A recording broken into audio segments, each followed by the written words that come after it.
Good evening, folks, and welcome to another episode of Disguised Coverage, part of the Cover One Sports Network. I am your host, Anthony Prohaska. Find me on Twitter at pro__ant. That's pro, two underscores, ANT. Give me a follow on the old Twitter, or if follows aren't your thing, I will gladly take any one of the Infinity Stones or anything from any of the multiverses that are stacked on top of this one. So pretty agreeable to most things. Easy. So Infinity Stone, follow, anything from any multiverse that's stacked on top of this one, any of those things.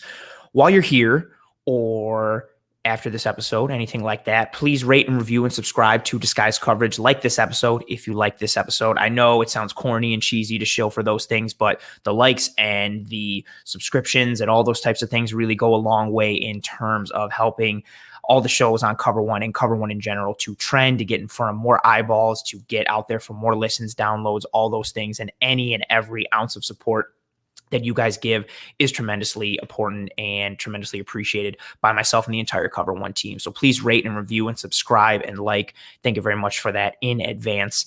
And also, with the start of the regular season for the NFL coming up soon, the start of fantasy football is also coming up soon. And if you've been paying attention to Cover One and to the channel, you'll know that I am one of three hosts of the Cover One Fantasy Football Show. And with that Cover One Fantasy Football Show, we have a partnership with Underdog Fantasy, which we are tremendously happy about. They are one of the best when it comes to anything and everything fantasy football. They've got daily, best ball, anything and everything regards to fantasy, but also pick'ems, player prop parlays, all this cool stuff. And so if you're into fantasy football, download the Underdog Fantasy app. And when you download that app, use the promo code COVER1, all one word, cover, and then the number one, and you're going to get a free $25 when you do that. So do yourself a favor and get yourself a free $25 by using that COVER1 promo code when you download the Underdog Fantasy app.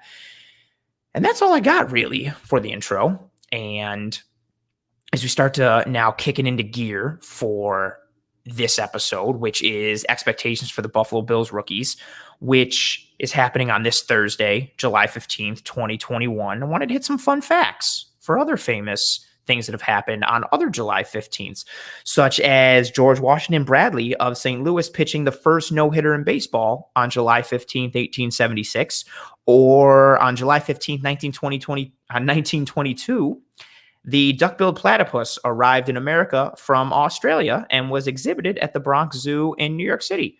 Also, the Half-Blood Prince for Harry Potter debuted in the United States on July 15th, and the Deathly Hallows Part 2 debuted in the United States and the United Kingdom on July 15th. And I'm sure years from now, people will talk about this episode of Disguised Coverage that debuted and showed on July 15th, 2021, where we talked about the expectations for the Buffalo Bills rookies.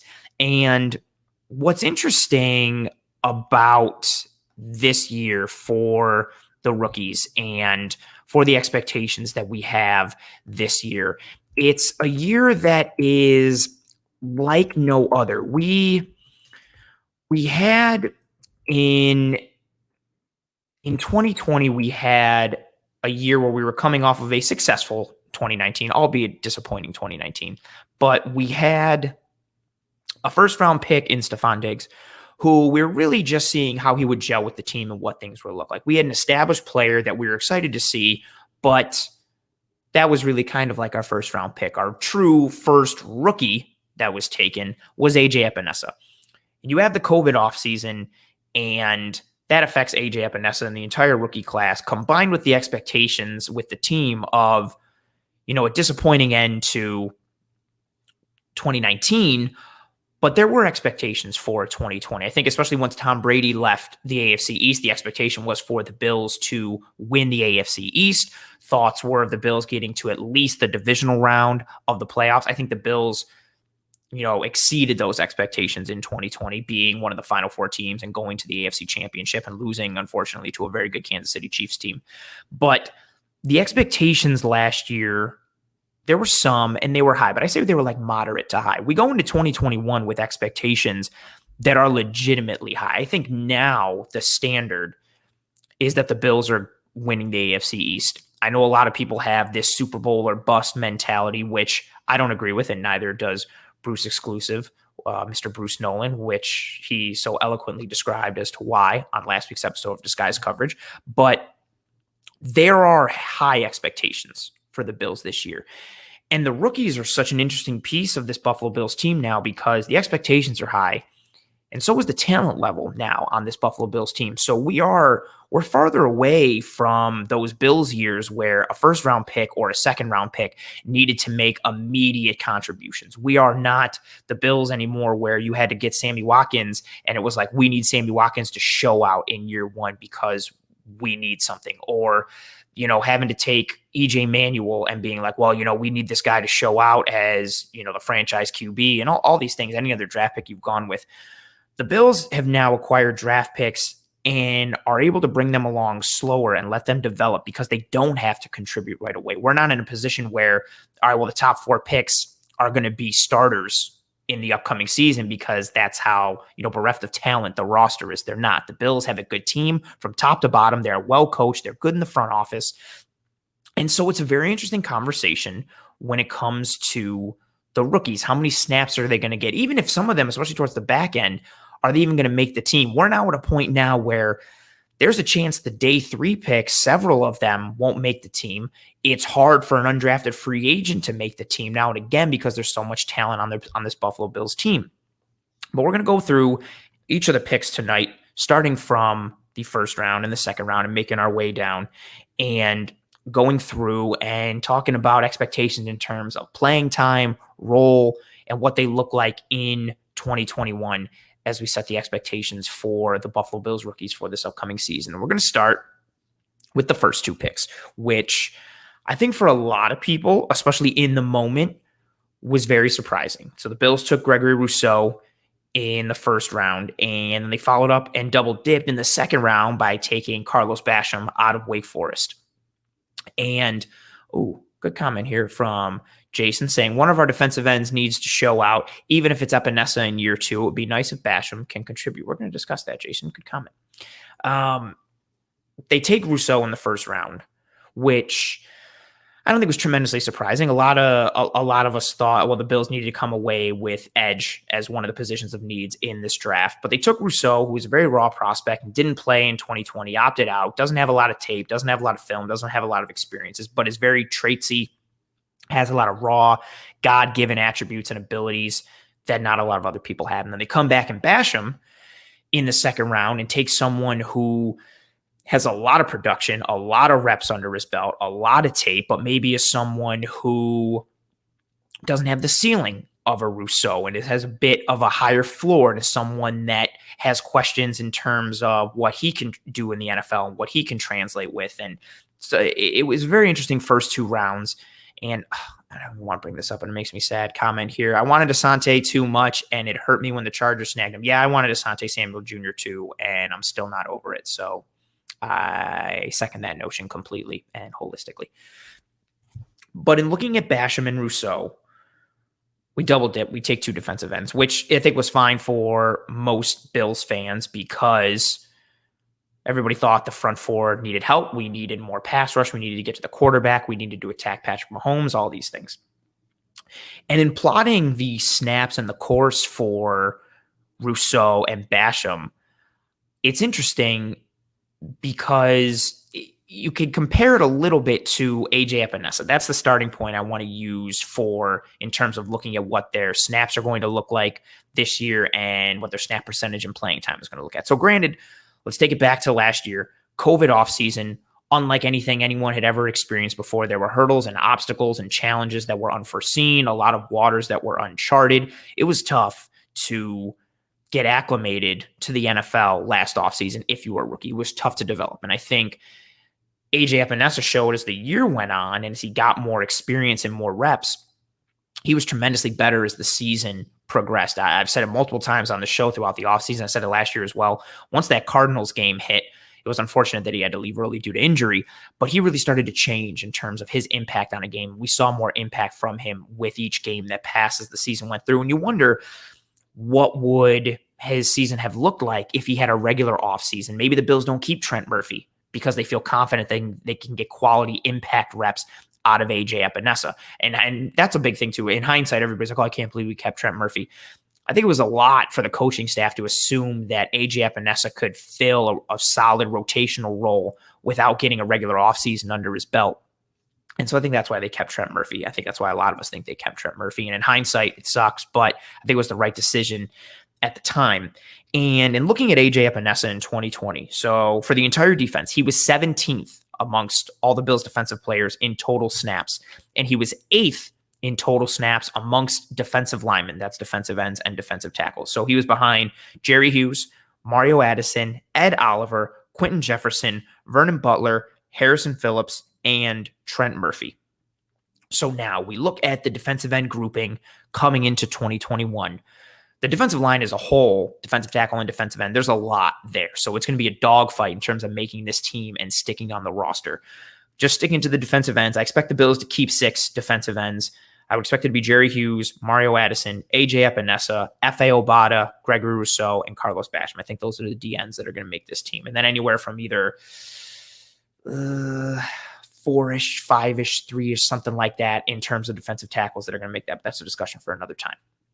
So we've established what the snaps looked like for AJ Epinesa last year for the Bills as a rookie, but we also established they didn't have a full offseason under his belt. So I want to dial it back a little more with some trends in the Sean McDermott era. So we're just going to look at 2020, the snap percentage for Bills defensive linemen in 2020. Jerry Hughes led the team with 58.7% of the snaps. Mario Addison was second with 56.6%. Ed Oliver was third with 54%. And then Quentin Jefferson was in fourth with 49.9%. And Vernon Butler was fifth at 40%. So you had 5 players in 2020 who had more than 40% of the snaps on the defensive line. And if you go back under the Sean McDermott era, or in the Sean McDermott era, yikes, when the Bills have been led by Sean McDermott, that's been a trend that has pretty much stayed since he took over. So in 2017, Sean McDermott's first year, 5 players amongst the defensive linemen had more than 40% of the snaps, almost 6. Shaq Lawson was at 39.3. In 2018, 5 defensive linemen had over 40% of the snaps. 2019, 6 defensive linemen had over 40% of the snaps. And then in 2020, we had 5. I think you're going to see that happen again in 2021. So I think, again, traditionally under Sean McDermott, roughly 5 to 6 players amongst the defensive line are going to see over 40% of the snaps, which makes sense. And we're also going to see not a lot of guys are going to have a super high snap count, which what was interesting in 2019, Jerry Hughes had 64.3% of the snaps on the defensive line, and Trent Murphy had 65.1. So you're going to see really, I think 65 to 70% is the highest ceiling, but I think they want guys to live in that mid 50s to low 60s range as the most in terms of snap percentage, and have several guys who are going to get a lot of the snaps, but with rotation mixed in across the board.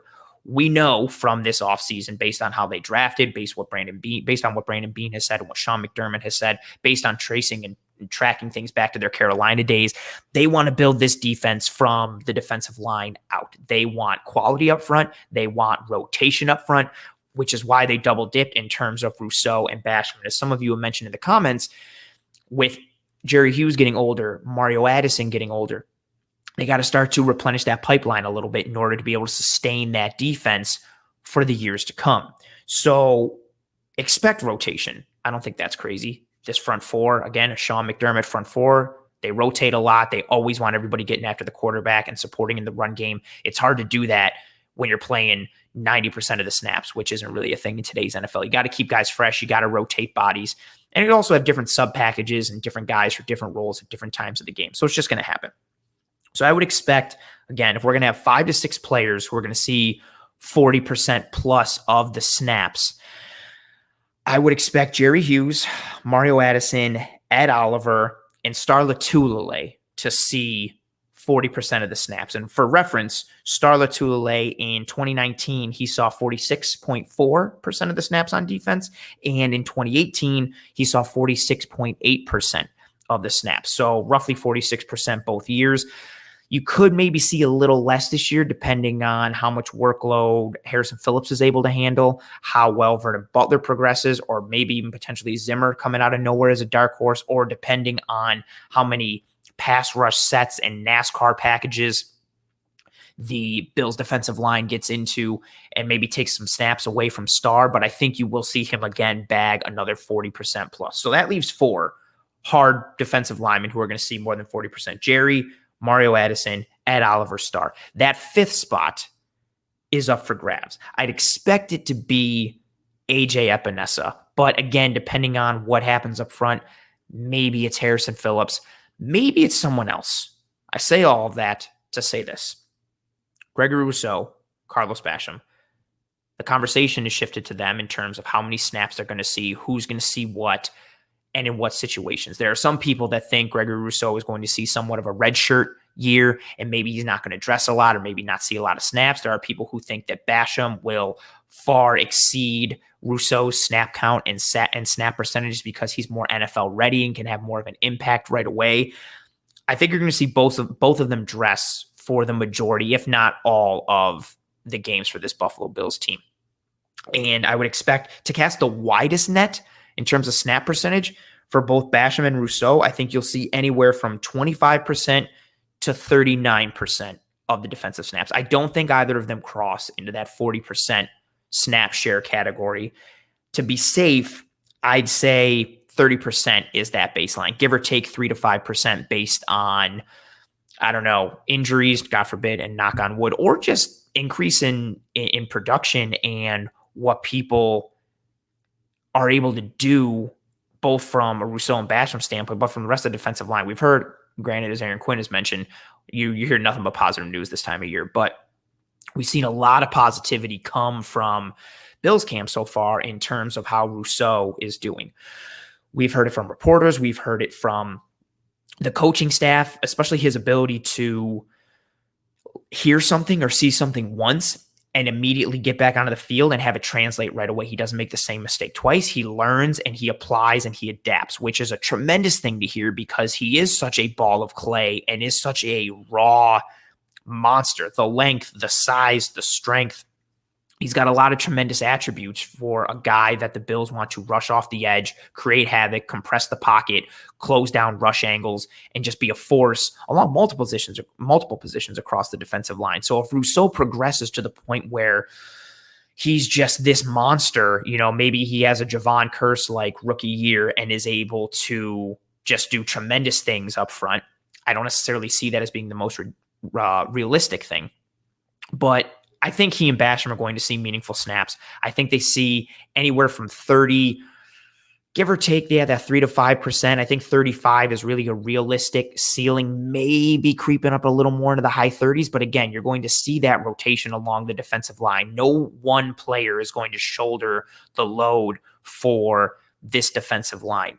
And based on what we've seen with Sean McDermott and his leadership and what he wants to do, you're going to see that heavy rotation. So you're not going to see any one player dominating the snap share. You're going to see it split up amongst a solid rotation of guys, usually with 5 to 6 players picking up 40% plus of the snaps. And again, I would expect as of right now, 4 of those to be Jerry, Mario Addison, Ed Oliver, and Starr. And depending on what happens, we could see, somebody rise up, somebody drop down.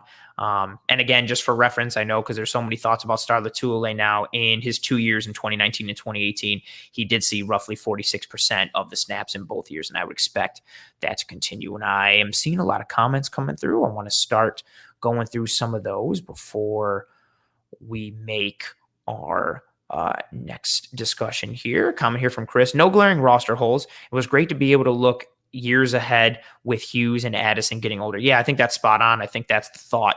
You take 2 young guys with Basham and Rousseau and you pair them with another young guy in AJ Epinesa and another young guy in Ed Oliver, and you hope that those are your cornerstones of the defensive line moving forward. And it's important to have that for any defense, but especially a Bills defense that relies so heavily on the front 4. And comment here from Chevy. Rousseau will be a beast. He was working on his technique during his time off. People are going to look back and be like, how did he get to 30? That's fair. I think there's a lot of question marks with Gregory Rousseau. Some people really just thought he was going to be a stud and it was great value. Other people had him on their draft board in like the 50s and 60s and some in the 70s just because there were so many questions and because he doesn't have a lot of technique to his game. I will tell you this, if he is able this offseason, again, we all know he's just got tremendous God-given traits and gifts. If he can pair that with technique and with a knowledge of the game, really the sky's the limit, legitimately. Like I think multiple people have made the joke that he's kind of like the Josh Allen of the defensive line. And, it is, I hate comps and comparisons and it is a joke, but I think that's not far off. Josh Allen was this raw prospect with so many tremendous attributes and measurables. And if you could help him refine some of those and add technique, the sky was the limit for him. I think you can see that with Gregory Rousseau as well. Oh, hot take from Michael Bell. We are going to talk about Rashad Wildgoose. I think Wildgoose may take the cornerback 2 spot. That is a hot take. Comment here from Kevin. If you watch the Bills draft behind the scenes, they were really high on both picks. That is very true. They were both very happy, or they were happy with both guys that they felt. And let's see here. Comment again. AJ Epinesa started flashing more and more on the screen every game. Can't wait to see how this offseason helps him develop. I think and I've said it multiple times on the show, I think he's getting lost in everything. And which again is fine. The Bills double dipped at defensive end. One of them is Gregory Rousseau, who's a monster and has an awesome nickname. And the story is about, Basham and Rousseau, and they still have Jerry Hughes, Addison, all these things. But for whatever reason, AJ Epinesa is not being talked about a lot. I think he's going to have a very good 2021, and I think it's going to seemingly look like it came out of nowhere because he's not being talked about. And then with how good of a year I think he's going to have, he's just going to explode on the scene. So I think you could see that. Oh, let's go. Oh, I see some of the comments about Daryl Johnson. My thing with Daryl Johnson, he plays a lot of special teams and he does it well, and that is very valuable. I don't know if his regular defensive contributions are enough to give him a roster spot this year. It's going to be hard. I mean, with all the talent they added in the draft, and F.A. Obata is another one who I don't think we're talking about a lot, but I like that addition a lot. Eric Turner did a great breakdown of how much of a efficient pass rusher he was last year for Carolina. That's another one that I think is going to be good as well. Oh, Greg Thompson stopped by. I've been told I have a very good rotation. That's fair. I saw that comment earlier, but didn't click on it, and it made me laugh. Here we go. Oh, this is an interesting comment while we stand on the defense line from Jason. Is there too much rotation? Players don't get into a rhythm. I think if you're seeing consistently 40+% of the snaps, especially your higher guys are going to see 50% plus, I think that's fine. And especially like in today's NFL, a lot of it's letting your guys go and then step off for a little bit just to catch their breath and go back out there. Like they're not taking multiple series off and losing their rhythm and losing their routine. I get where you're coming from with that. And I thought that initially as well. Like it's hard to literally what you said, like maintain your rhythm when you're not able to go. It's like basketball too. Like you want to get some shots in early. You want to be able to feel the rhythm, feel the and feel the technique and the routine and start to get into the game and get warm. But I think with the amount of rotation, the top guys play, they're fine. If you're a lower guy, you're going to see less and it's harder, but I think the Bills do a good job of getting their top level players a good rotation and good rhythm. Quality up front is always a good thing. Comment here from Dawn, the Christmas tree is killing my ADD. I'm sorry. No, the lights are all right. I mean, for those of you who aren't a fan of the tree, I'm sorry. I love the Christmas tree. It's not going anywhere. It brings me tremendous joy and a lot of people a lot of joy, but I apologize if people are not enjoying it. And we move on to the next grouping. So Bills started off with Gregory Rousseau and Carlos Basham. And then they came back and they went offensive line with the next two picks. They went Spencer Brown and they went Tommy Doyle. And I don't think out of everyone that the Bills have coming into camp this year from a draft class perspective and from a rookie perspective, Basham and Rousseau have not the clearest or easiest path to the field, but the highest probability of seeing meaningful snaps on a regular basis. Again, provided there is nothing catastrophic or dramatic that happens from a roster perspective or from a talent or production perspective. So, having Basham and having Rousseau, you've got guys who are going to see snaps, I think, fairly regularly. When you start to get through the rest of the draft class, there starts to be more question marks and more in terms of what they're going to do this year in 2021 and their picks that are made more for the future. And you start with Spencer Brown. I think it's purely in 2021 is a depth at offensive tackle spot. He didn't play in 2020. He saw a lot of snaps in 2019 and 2018 at right tackle. And, saw that comment. Appreciate you. Yep. I got the Intercontinental. I'm always terrible with this because the hands are reversed. Yep. The Intercontinental title, the old school white one. Damn it. I'm so bad. There you go. Appreciate the love for that. Thank you very much. I see Spencer Brown as being a depth offensive lineman. Maybe he gets in some 6 offensive lineman sets. Maybe he takes that Lee Smith role. He did play tight end in 8-man football in high school, so he has athleticism. He is also kind of like Gregory Rousseau in terms of tremendous physical traits and measurables and raw ability, somebody that you want to add more technique to and more knowledge and refinement.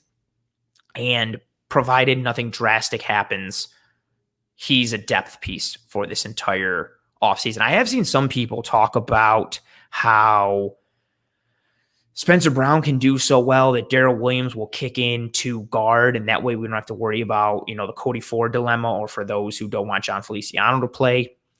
Darrell Williams had a very, very, very, very good year last year for the Buffalo Bills. He was a midseason All-Pro pick. He was one of the top offensive linemen available this past offseason, which you could also, make the case of because it wasn't a very deep class. But Darrell Williams had a very good year last year. And he and Deion Dawkins were pillars at the tackle position. I don't see him being moved inside to guard. Last year we were talking about it, him coming in on a 1-year deal with low contract, low risk, but potential for high reward, guard tackle type of thing. Maybe he could have kicked inside, but now that he had such a good year at right tackle, he's not going to kick in, especially for somebody like Spencer Brown, who I don't think it's disrespectful to say is very raw. He is not ready or good enough to the point now where he's going to come into camp and everybody's going to be so blown away that it's like, well, we got to get him on the field. Let's put him at right tackle and then take the right tackle who was in the All-Pro conversation last year and let's kick him into guard. I don't see that happening. Spencer Brown is going to be a depth piece. Brandon Beane even said it himself. He was quoted as saying, "We think he can be a swing tackle. He can compete and be a backup in year 1." That is the expectation for Spencer Brown. He will be a backup offensive tackle, which you should see. Again, knock on wood.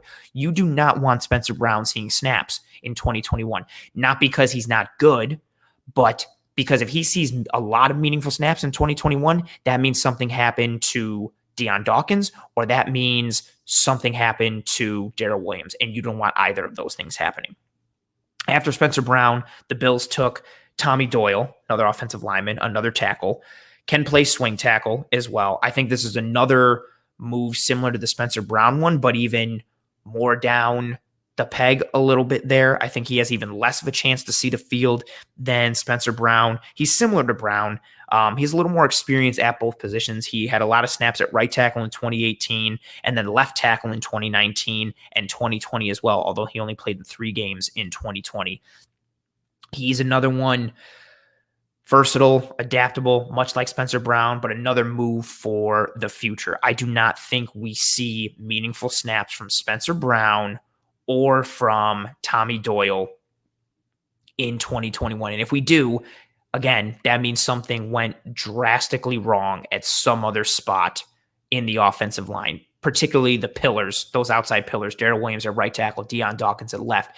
If Tommy Doyle or Spencer Brown have to see significant time, that means something bad happened. And I don't think that indicated, to bring up that comment there from Griff. Yeah, Spencer Brown getting a starting spot is a scary idea in year 1. And again, crazy things could happen. Maybe Spencer Brown comes into camp and is such a monster that they're like, we have to get him on the field. I just don't see that happening. Again, he played 8-man football in high school, so he doesn't have a tremendous amount of 11-on-11 NFL-style football under his belt, and he didn't play in 2020. I know he did a lot of work in the offseason with a lot of quality NFL talent, getting ready and prepping. I know how much of a physical specimen and monster he is, but he's very raw, and I don't see him competing for a starting spot in 2021. And then with the quote I read from Brandon Beane, I don't think Brandon Beane and Sean McDermott do either. And then basically you can take everything that you applied to Spencer Brown and apply it to Tommy Doyle, but even more so because he's farther down, because he doesn't have the tremendous physical attributes that Brown does. And he, I think, is below Brown in terms of that pecking order, in terms of getting starting playing time. But what's going to be fun is seeing both of them in the preseason and seeing how they both adjust to NFL life, hearing about them in training camp, because that's also a thing too that I think we haven't talked about. Is there's been so much added to the defensive line, both the tackles and the edges, that the offensive line, the battles between the O-line, D-line, that trench warfare is going to be fantastic come training camp. And so guys like Tommy Doyle and guys like Spencer Brown and even Jack Anderson, who we're going to talk about later, they're going to get quality reps in practice because there's no let up with who they're going to be going against from the defensive line. There's a lot of depth on the Bills defensive line now, much like there was last year. So they're going to learn quick and they're going to get thrown into the fire, baptism by fire type of thing right away in terms of who they're going to get work against, because there's no let up on that Bills defensive line. So we're going to be able to see how they are able to hold their weight and what they can do right away in camp. And then we get to see him in the preseason compete against other players for live reps, live snaps, and see what happens. So it's going to be good. I'm going to go through the comments here. Comment from Jason. I've said it before. I get the Spencer Brown pick, but not the Doyle pick. I think, again, similar to the edge grouping, it's another move for the future. The Bills don't have, you look at the offensive line, right? Deion Dawkins is really the only piece for the future. When I say future, I mean someone who is starting caliber level and who's also got an age and history and track record that shows he can continue for a long period of time. Mitch Morse is younger than people think, and I think he's tremendous. But the concussion history, who knows what his future holds? Darrell Williams is a little bit older, so who knows what his future holds? Cody Ford, we are very unsure of. John Feliciano probably isn't the guard of the future. And then with that, you're looking at Forrest Lamp and Ike Bodker and other guys that you also don't know. Are they the future? Are they the core? So I think the Bills saw Tommy Doyle as somebody who could be a developmental piece. And again, both with Spencer Brown and with Tommy Doyle, I don't think you need anything from them in 2021. I also don't think you need anything from them really in 2022. Both of these guys probably don't see meaningful snaps until 2023. Now, that may not be exciting for the 2021 draft or the 2021 season, but if you're sitting there in 2023 and Tommy Doyle is playing really well or Spencer Brown is playing really well, you're tipping your hat to Brandon Beane for playing the long con and taking these guys 2 years away from what you needed them for, really. So I think they're in that developmental bucket, guys that you want to progress, add refinement to and technique to go with what they already have, and hope they're able to develop and simmer a little bit in the pot and then boil to perfection. Comments coming through about Darrell Williams not being a guard and staying at right tackle. I agree for sure. Ooh, this has been a popular comment amongst fans. Spencer Brown will see some snaps at tight end when we're trying to pound the ball. The Lee Smith type role, mark my words. I think that's a fair comment. I think that was like a dark horse idea earlier in the offseason, and now as we've got closer to training camp, I think it's become a favorite opinion amongst a lot of people. He's got tight end experience from high school. He's tremendously athletic. He can move. Even now at the weight and height that he's at, he's athletic. He's fluid. So you put him at that spot. Maybe he runs a route and can catch a pass or two, but you see him in that tight end role that's like, oh, he's a tight end, but really it's just an extra blocker. And Lee Smith was tremendous at that. So if we can have somebody to fill that role as a rookie, it's also another way to help ease him into the NFL and ease him into game action. You can put him in for snaps that get him experience against top level starting NFL talent, but you don't have to kind of expose him right away and fully, throw him into the fire. You get to get his feet wet a little bit before you throw him into the deep end. So I like that.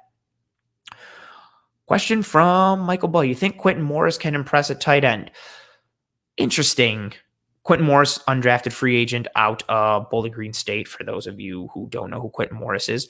If there was a position grouping that an undrafted free agent could make it in, tight end is definitely one. I like the ceiling for Dawson Knox, and I think Hollister is better than people really think or talk about, but I don't think either of them are this gatekeeper to the position to the point that someone couldn't be brought in via trade like a Zach Ertz, or someone like an undrafted free agent couldn't, crack that depth chart and do some things and even make the roster or even see some snaps. So I like Morris's game a little bit. And I think if there was a position on the team where an undrafted free agent could make some headway, I think tight end would be it. So that's a fair question. Oh, comment here from Donnybrook. I really like Jack Anderson as a center in a few years. He does have a player profile that could maybe translate to that. He doesn't have a lot of real reps at it, but we're going to talk about it. Any other comments from anyone? Oh, well, there's a lot of comments coming through. Goodness gracious. Oh, that's a good one from Jason. Yeah, Brown versus Rousseau in camp. 2 raw, physical, measurable type of guys who are both in the need of adding more technique and refinement and polish to their game. Watching them go at it would be a real treat. Where else?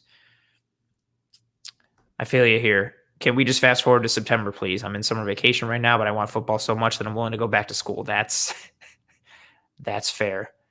Oh, and a good comment here from Griff. Tackle is a premium position. It's better to draft it than to sign it. Yeah, I like the idea of if Spencer Brown or Tommy Doyle are contributing as starting tackles or a starting tackle, one of them as early as 2023, that's cost effective. That's cost control. There's somebody who's going to know the system. You know everything about them because you've developed them. You've brought them along. You've seen them day in and day out for multiple years.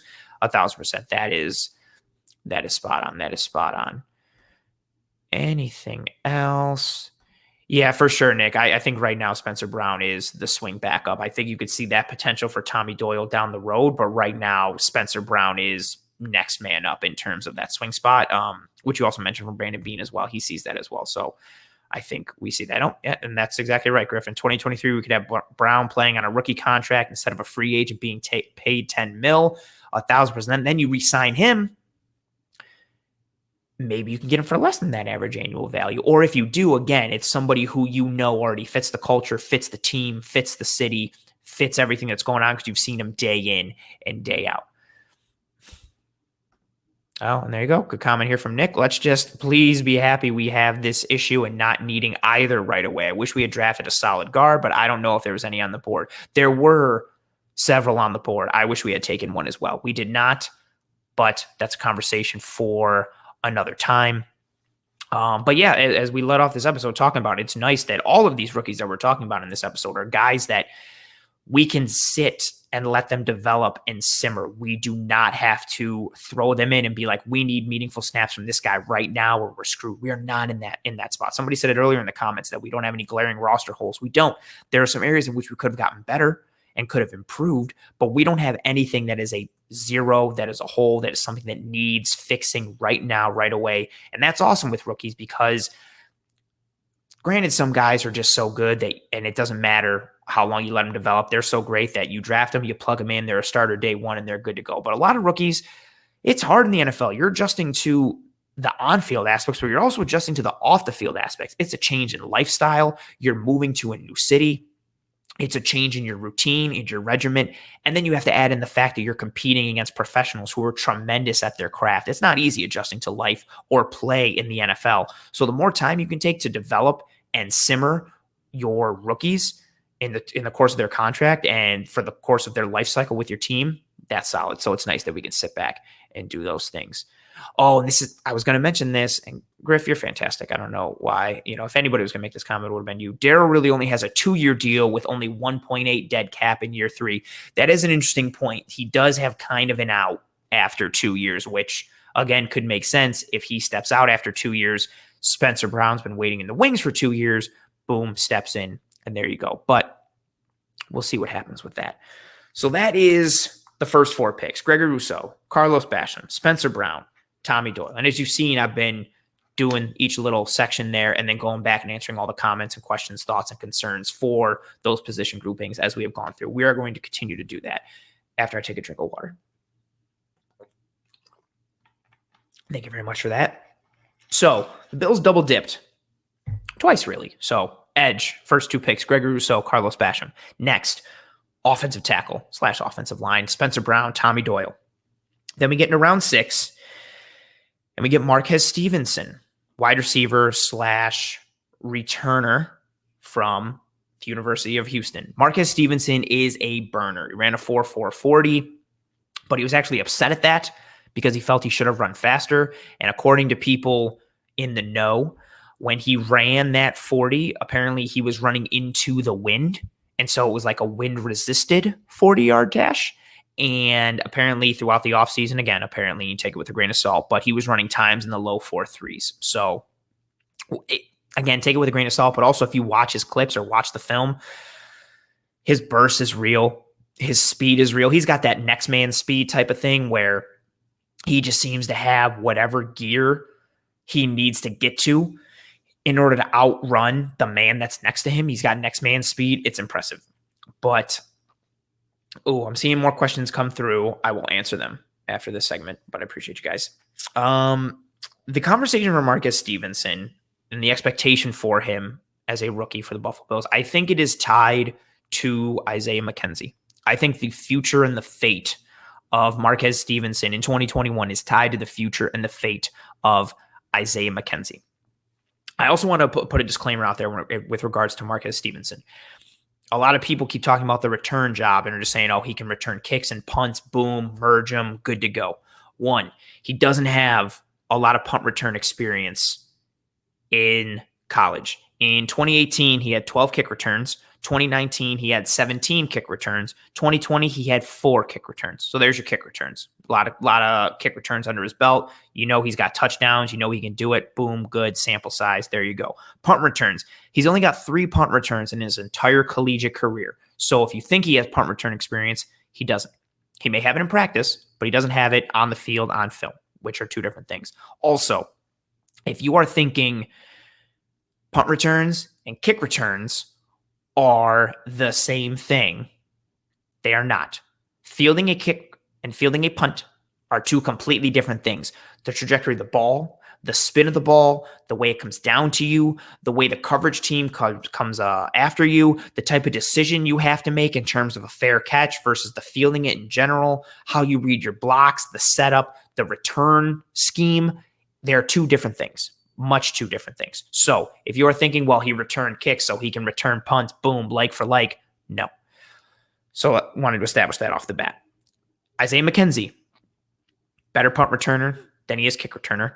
Also somebody who has had issues with the dropsies and the fumbles all the way back to when he was with Denver and even a little bit when he was with the Bills. So it's going to be interesting with how Marquez Stevenson makes this team. Because again, it's going to come from the wide receiver spot. And we know at this very point, Stephon Diggs, Cole Beasley, Manny Sands, and Gabriel Davis, those are locks for the wide receiver. Those are your top 4. You may see someone get more snaps one week than another, or how the snap percentages work out and how the shares work out and what their roles are. We're not talking about that right now. We just know the 4 that are making it hands down are Stephon Diggs, Cole Beasley, Manny Sands, and Gabriel Davis. 5 and 6 are going to be very interesting. Where does Isaiah Hodgins fit in? Where does Isaiah McKenzie fit in? Where does Marquez Stevenson fit in? McKenzie is quicker than he is fast. He's got a little more shake and a little more make you miss in a phone booth type of agility than Marquez Stevenson does. But Stevenson can do some of those jet sweep options and some of those screens and things that Isaiah McKenzie does. Plus, he has more long speed to offer you. Again, I'm going to say now what I said in the lead-in for it. Marquez Stevenson's fate is tied to the fate of Isaiah McKenzie. And for those of you who think that it's a lock that Isaiah McKenzie is making this roster and that it's Diggs, Beasley, Manny Sands, Gabriel Davis, and Isaiah McKenzie as the 5 locks, and then somebody's competing for that 6th spot or 7th, I wouldn't guarantee that. I don't think Isaiah McKenzie making this team, as much as it sucks, I know he's a Bills Mafia fan favorite. I know how endearing his comment was when he re-signed and said that he would play for candy. I know how endearing that was. I don't think it's a guarantee that he makes this roster.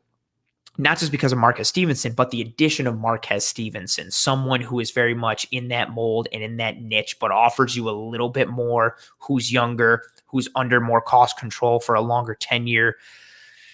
It's a different thing. I don't think it's guaranteed that Isaiah McKenzie makes this roster. Expectations for Marquez Stevenson, I go back and forth on this one a lot. I know I'm seeing the comment there from Griff. Yeah, Brother Bill loves Isaiah McKenzie. I know he watches the show, and I hope he's not watching this. If you are, Brother Bill, I apologize for my blasphemy regarding Isaiah McKenzie. But it's going to be interesting. I think the top four receivers are a lock. Diggs, Beasley, Manny Sands, Gabriel Davis. The others, it's going to be really interesting. That's one of the battles I am super looking forward to for camp and the preseason, mainly because Isaiah Hodgins, I think, throws everything off. He was somebody, I've said it, Greg Thompson has said it, I believe, no, I don't want to say this other person's name because I'm not positive, but there were some other people as well who had Isaiah Hodgins ahead of Gabriel Davis last year when the Bills drafted him and thought that Hodgins would make an impact before Gabriel Davis did. So you still got a lot of Isaiah Hodgins believers out there. I am one of them. I think he's straight. Comment here from Rainey Harmon. Cost control, McKenzie deal is nothing, man. Not really going to be a concern. Yeah, but I mean going forward, like you'd have to keep bringing McKenzie back every year. Marquez Stevenson, oh, hey, we got him on this deal. This is how much it's going to be every single year. You already know the future without having to do the dance back and forth every year in terms of, do we bring him back? How much do we bring him back for? He's under cost control and, I guess, term control as well, whereas Isaiah McKenzie is not. Oh, and comment there from Jason, crossing my fingers for Hodgins. Yeah, I'm really excited to see Hodgins. I loved his route running at Oregon State. I'm a fan of all college football, but I am up late on Saturdays watching Pac-12 football until like 1:30 and 2 a.m., so I saw a lot of Oregon State games. I like what he does. He's got tremendous hands. He is lanky. I want to see what his frame looks like in the NFL. I want to see how much separation he can create in the NFL. But his route running was real crisp. It's really tremendous to watch his route running. I like that a lot. And his hands are great. I know we've said that before about other guys, but I am interested to see what he does. And I think that's going to play into things too. But I think really McKenzie and Stevenson, their fates are tied one way or the other. And that's the biggest question mark when it comes to the expectations for Marquez Stevenson in this 2021 season. But it's going to be interesting either way. Let's go. Oh, interesting from Randy saying that taking Stevenson was a mistake with the autocorrect there. I'd love to hear, Randy, why taking Stevenson was a mistake. Please let me know. Also, Randy, I love your image there. For those of you who don't know, that image there is, I forget where, and Randy, you can correct it in the comments. I think Sweden maybe, but they paint the deer antlers that fluorescent color so that way traffic doesn't hit them at night. And this photo was taken in this like hazy, foggy night in some town, I believe in Sweden or something like that, with the deer there with a car coming in the background. So that image is awesome. Good choice, Randy. But I'm interested to know why you think taking Stevenson was a mistake. Comment here from Jason. I can run a 10-second 40 with a 20-mile-per-hour wind at my back, and that's downhill. That's fair. That's fair. Athleticism is athleticism. Comment here from Nick. Andre Roberts was definitely the one who got away. He muffed, one punt all year. He led the NFL in return yards too. And then comment here from Griff. I think the COVID cap is what cost us Roberts. If we had a few million more, they probably would have resigned him. Yeah, I didn't like to see Andre Roberts go, and I think that is I know some people didn't really see the value that Andre Roberts offered and were like, oh, he gets us an extra 5 yards per return. So what? Those yards add up. And more importantly, the decision, the sure-handedness in terms of knowing that he was always going to come down with the ball. And usually his ability to make the right decision of whether or not to field a punt or to field a kick return and stay in the end zone or take it out. He was good physically, but he was really good between the ears when it came to the return game in terms of making the right call, making the smart read, setting us up in good field position was obviously a bonus and the thing that he was most known for and which was easy to see. But he made a lot of good decisions. He was good mentally like he was physically. I am also upset that Andre Roberts is gone. And yeah, he's definitely one that got away. It's very sad. What else? Ooh, comment from Dawn. I think Hodgins makes it. Comment from Griff. I'm really hoping to see if Hodgins lives up to the hype. And comment here from Nick. I love McKenzie, but Manny Sanders is a way better slot receiver just because we haven't seen him yet. He's much better than Isaiah. Oh, I think that hands down. If the conversation, I don't think that's even in the same realm of conversation. If the conversation is who's the better slot receiver, Isaiah McKenzie or Emmanuel Sanders, it's Manny Sands all day. I don't think that's they're nowhere close. Emmanuel Sanders, I'm going to stop saying Emmanuel Sanders. Manny Sands, as he is forever known, is one of the best at leveraging coverage in the entire NFL. His ability with Cole Beasley and Stephon Diggs makes us so difficult to guard in zone because each of those three are tremendous at leveraging coverage, reading defenses, and understanding where they need to go and what they need to do. But you also can't combat that if you're a defense by playing man coverage because Diggs eats man coverage. Cole Beasley eats man coverage. And Sanders is pretty good at it too. And I still think he has more long speed than people realize. And his ability underneath and in the short and intermediate is just unreal. Yeah, I like Isaiah McKenzie. I like him as a person and his personality and his on-the-field aspects and what he's done. But the conversation is more McKenzie Stevenson. I don't think there's any conversation going with McKenzie versus Manny Sands. Manny Sands is a tremendous ad. I think that's another one people aren't talking about enough. I know there was some attachment to John Brown. Plus, we haven't seen Manny Sands yet. But yeah, Emmanuel Sanders is going to be a tremendous ad. I am very, very, very much looking forward to that. Comment from Jason. I would not be shocked if Stevenson ends up on the practice squad. That might be fair. I'm torn. I'm still torn as to whether or not he's going to make the 53 or not. It's a very interesting one. Comment here from Y. I wonder what percentage of kickoffs are returned. I wish I knew that. And if I had a producer on this show, this is where I would make like a nod or do something to have the producer look up that stat as I continue to do the episode. So that way I could go back and give you that stat. That's a good question. I don't know. Good comment from Griff regarding Hodgins. He does sound like a Josh guy. Good hands and good routes, 1,000%. Ooh, love Hodgins. He plays, I'm guessing what you meant there, he plays angry like Steve Smith. That's a big statement. Steve Smith is arguably, I don't know if anyone in the NFL has played angrier than Steve Smith. Feel free to throw that into the chat. If someone thinks, name me someone who played angrier than Steve Smith. I don't know if there is anyone. So that's a big compliment to put on Isaiah Hodgins, but I like it. I'll take that. I appreciate you, Griff, saying Manny Sands is 100% a lock. I like that a lot. I hope so. Question from Steven. How much better is Sands than Brown? First of all, I like that you said Sands, continuing to push this forward, that it's Manny Sands. I think, and it's different depending on how you define better. I think he's a better route runner. I think he's better at reading coverage. I think he's better at the technical aspects of being a wide receiver. I think John Brown has more long speed. I don't think that's shocking. I think John Brown probably has better long speed than a majority of players in the NFL. He's one of the fastest players in the entire NFL. But Emmanuel Sanders is just such a technician. His route running, his hands, his ability, again, I keep saying leveraging coverage, and his ability to understand what the defense is going to do, how they're trying to defend him, how that works in combination with the other receivers on this play, and then knowing where to go to find the opening and make the read. It's an art form, and it's something that only comes from practice and repetition and experience, and he's got all of those things in spades. I think that's how he's better than John Brown. To put it in simple terms, hands, route running, I think those right there. But then when you take to that next level of the ability to understand what's going on in front of you and read and react on the fly in tandem and understanding with your peers and your quarterback, I think that's where he's better. Maybe you take a step down from an overall athleticism or physical standpoint because of the agility and the speed that John Brown afforded you. But from a technical football player standpoint, Manny Sands is the better guy there. Oh, comment there from Jason. I believe the kickoff return rate was about 44%. Heard it on another show.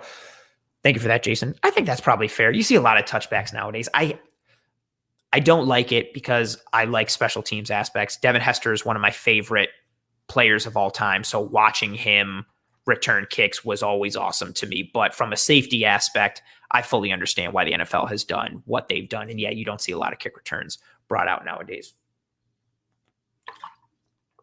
And that's also true, Nick. I see that comment there. Sanders has won a Super Bowl and been in a couple. No game is too big for him. That's 1,000% correct. And if Jimmy Garoppolo just brings that throw in a little shorter against the Chiefs, Emmanuel Sanders is arguably a Super Bowl hero as he catches a bomb to put the 49ers back up on top against the Chiefs and maybe wins a Super Bowl for San Francisco. So that's fair. Oh, really good comment from Griff. Sands is a better Josh guy. We thought speedy deep threats were Josh guys. Turns out it's guys who flash open. Great comment. Accurate comment. Fantastic. And to finish up here from Steven, does the addition of Sands mean they use Diggs in more vertical aspects this year? Oh, very good question. We've talked about the vertical aspect of the Bills and how John Brown being gone means the Bills kind of don't have one. Stephon Diggs is a very good deep threat and a very good vertical receiver in the NFL. Yeah, I think maybe you see more vertical routes and vertical stems and things from Stephon Diggs. You know you're not seeing it from Cole Beasley. Gabriel Davis, I think, maybe takes a little bit more of some vertical routes. I think he plays faster than he ran at the combine with his 40 time. I think, yeah, you could see that. Diggs being really, again, if we're keeping it to the primary three, Davis is going to factor into that. But if we're looking at the primary three of Diggs, Beasley, and Manny Sands, Diggs out of those three, Diggs is the one who is going to get the vertical calls and the vertical assignments. So yeah, 1,000%. And if it gives Diggs more opportunities to be one-on-one, that's part of it too, as I'm starting to get ahead of myself there. It gives him the opportunity to get vertical in one-on-one scenarios. Or if they're keeping someone over the top to prevent Diggs from being one-on-one in vertical scenarios, that means there's one less person underneath to factor against Cole Beasley or Manny Sands. That's such a hard thing to deal with. I think you're going to see from the Bills offense this year, not get too off track here, but we'll see some vertical things, but I think you're going to continue to see this Bills offense be a death by paper cuts type of offense. I think you're going to see a better and more efficient Josh Allen in the intermediate areas of the field, and you're going to see a lot of 7-yard catches that turn into 11 or 12-yard catches from yards after catch, or you're going to see a lot more 15-yard catches, and you're just going to see the old matriculation down the field bit by bit, death by 1,000 cuts, wear out defenses, surgical approach, and just get carved up as they go. Comment here from Jason. You also have to take into account Brown's injuries and how healthy you think he can stay through a season. Sanders has been healthy the last couple of years, if I remember correctly. Yeah, he had some injuries a bit, I believe, his last year in Denver, but I believe he's been good the last several years as well. And yeah, I think that's a good comment. And the last one from Griff. Davis got a lot of deep looks last year too. Don't think he's quite the threat that Brown is perceived as, though. Agreed on. He doesn't have that legitimate speed that John Brown does. But again, not many people do. John Brown's one of the fastest players in the entire NFL. But good conversation there. And so that kind of broke up the double dipping a little bit. But then after Marquez Stevenson, the Bills double dipped, not at the same position, but in the same position grouping, I guess you could say, the secondary as a whole. So after taking Marquez Stevenson, the Bills then came back with Damar Hamlin and Rashad Wildgoose. I want to start with Damar Hamlin because I think he is very, very, very interesting because he is a safety. But his snap counts in college are something to pay attention to. So from 2017 through 2020, Damar Hamlin, safety, University of Pittsburgh, 637 snaps in the box, so as a box safety, 221 snaps at free safety, 1,559 snaps in the slot. Again, I want to say that 637 box safety snaps, 221 at free safety, 1,559 in the slot. He has more snaps in the slot than he does at traditional safety positions. I think that's something very important and very interesting. We talked about the big nickel aspect or thick dime, depending on what side of the coin you are on there. And guys that we wanted the Bills to bring in for that, whether it was potentially Trayvon Merrick or it was Jeremiah Owusu-Koramoah from Notre Dame, all these guys that could factor as this big nickel aspect. Hamlin has experience in that slot. I'm not saying he can be a slot corner, but he could maybe fill in that big nickel aspect a lot.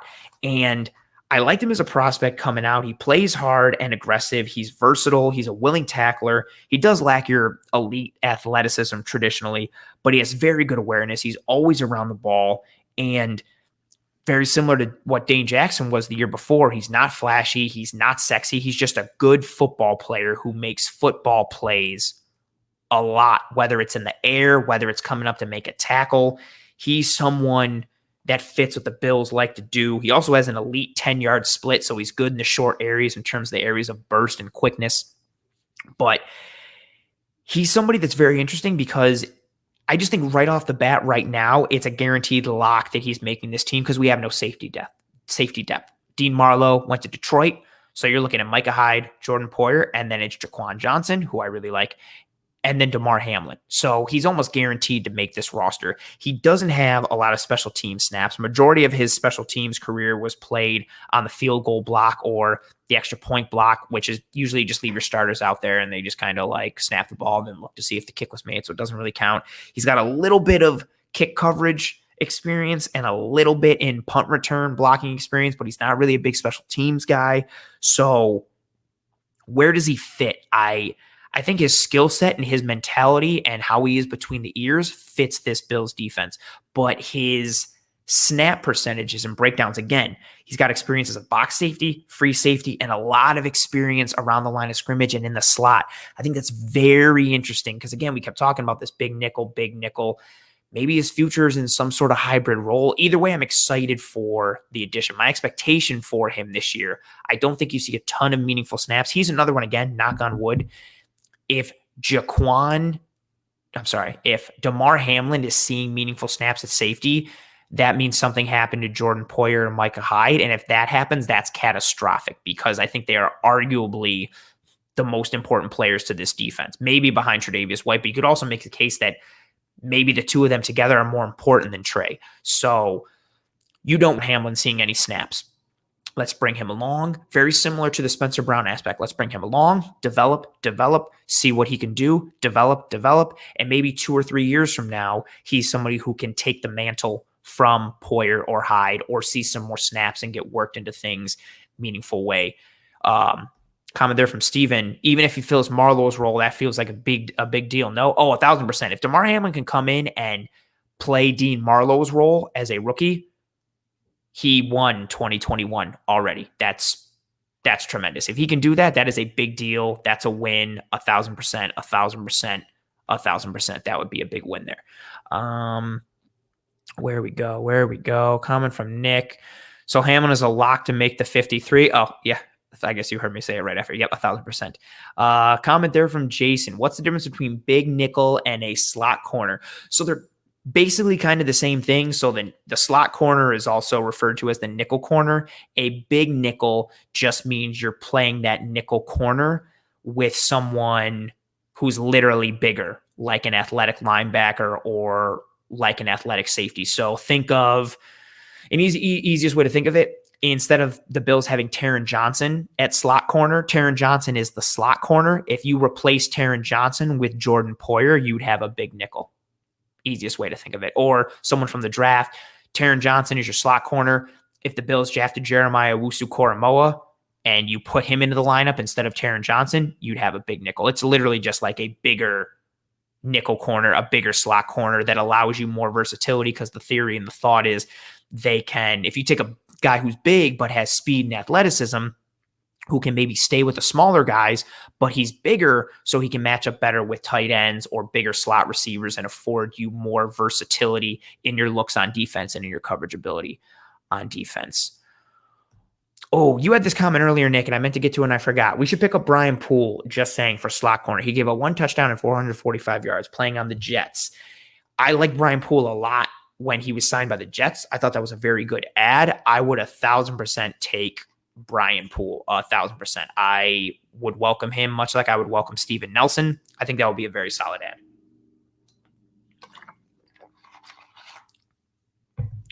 Comments there. Oh, coming from Nick there. Yeah, big nickel is more an outside linebacker. Slot CB is another CB. Yeah, like another way to look at it too, like if you were the Panthers defense under Sean McDermott, where he had Kuechly, Shaq Thompson, and Thomas Davis. All three of them were so athletic. So you could take Thomas Davis or Shaq Thompson, and if a offense came out in the 3 wide receiver set, and you could just, bring one of them out to play the slot a little bit more. So yeah, really athletic or good coverage based outside linebacker or safety or linebacker in general. But they're kind of basically in the same position in terms of what they're playing. It's just what you can do based on their size and athletic ability. Comment from Griff: if Hamlin takes care of that safety depth, I will offer my firstborn to be. Fair comment. And so I mentioned the double dip in terms of the secondary. So the Bills took Damar Hamlin, and then they come back and they take Rashad Wildgoose, corner out of Wisconsin. Best name in the entire world. Not the NFL, not the draft. Best name in the entire world, Rashad Wildgoose. Fantastic. And his snap counts are also interesting. So he was hurt in 2020, so he only played 2 games. But in 2018, he had, because I think a lot of people know him as like a slot corner, nickel corner. But here's the snap breakdown. In 2018, he had 141 snaps in the slot, 296 snaps out at wide corner, so on the outside, 15 free safety snaps, 39 box safety snaps. Those safety snaps come from alignment and responsibility based on zone coverage and different responsibilities when offenses go in motion or do weird things. So don't put a ton of stock into the safety snaps, but he did have them. But again, 2018, 141 slot snaps, 296 wide corner. So in 2018, he was more of an outside corner than he was a slot corner, but he had slot experience. 2019, flip that, big time. 349 in the slot, 142 out wide, then 13 free safety snaps, 29 box safety snaps. So he was a wide corner in 2018 with some slot corner experience. 2019, he flipped and went to mainly being a slot corner and then playing a little bit out wide. And then 2020, again, he got hurt, so he only played in 2 games. 2 snaps in the slot, 54 snaps at wide corner. I think it's very interesting to talk about when it comes to Wildgoose because we've talked about him so much as a slot corner, but he's got experience at the slot and at the outside corner position. And if you look at his career and how he was tracking and trending, 2018, a little bit of both, but more wide corner. 2019, a little bit of both, but way more slot. 2020, small sample size, and we don't know any underlying stories or motives, but it looked like he was making another transition outside to wide corner. Also take that into consideration that 2019, he had 15 punt coverage snaps and 15 punt return snaps. 2019, he had 16 punt coverage snaps, 46 punt return snaps. So he's got more special teams experience than Damar Hamlin does. And maybe that's an avenue for him to make this team because of his contributions on special teams and what he can do. But the big thing for me with Rashad Wildgoose in terms of his expectation in 2021 is him just getting acclimated and ready for the NFL.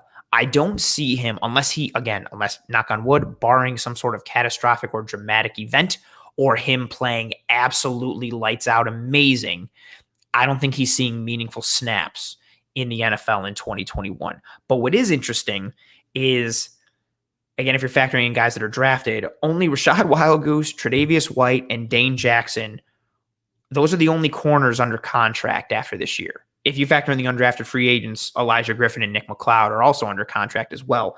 But the Bills don't have anything proven at corner after this year outside of Tre'Davious White. Yes, I think a lot of us like Dane Jackson. I like Dane Jackson.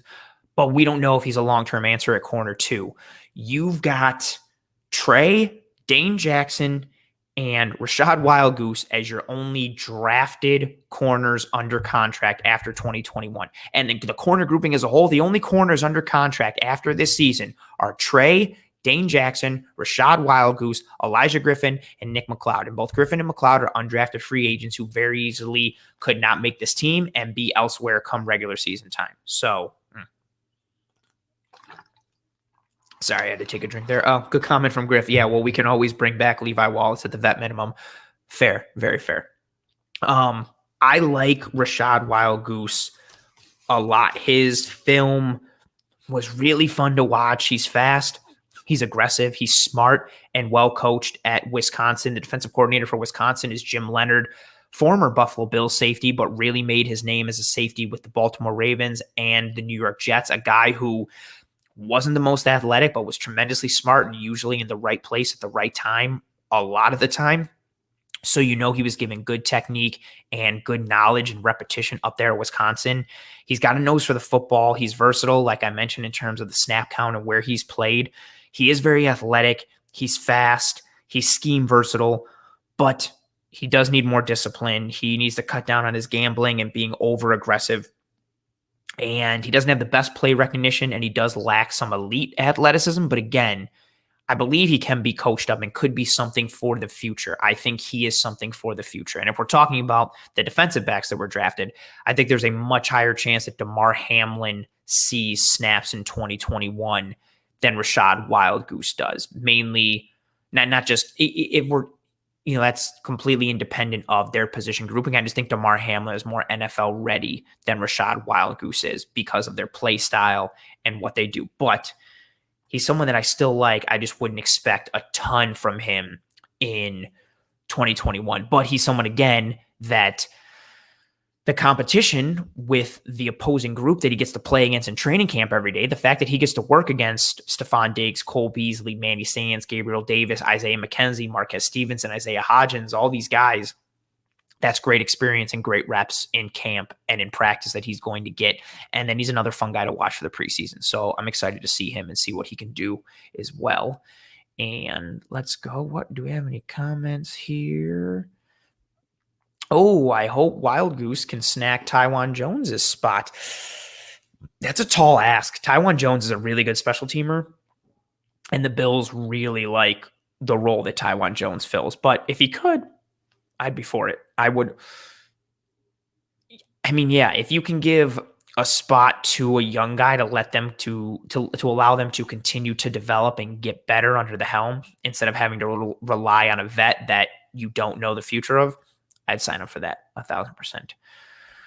Comment or question from Nick. So is Wildgoose or Hamlin better than Dane Jackson or Cam Lewis in the slot CB role, second corner? I don't think out of those guys you just mentioned, no one is better than Dane Jackson at corner 2 for me. I would take Dane Jackson at corner 2 over Cam Lewis, Hamlin, and Wildgoose 1,000%. I also don't think Hamlin's in the discussion for the outside corner, like the second corner role. As far as slot goes,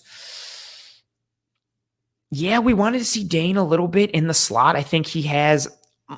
My thought with it also is we've seen Dane Jackson compete against NFL talent, and even though it was a very, very, very small sample size, we've seen him hold his own and actually do pretty well in some cases.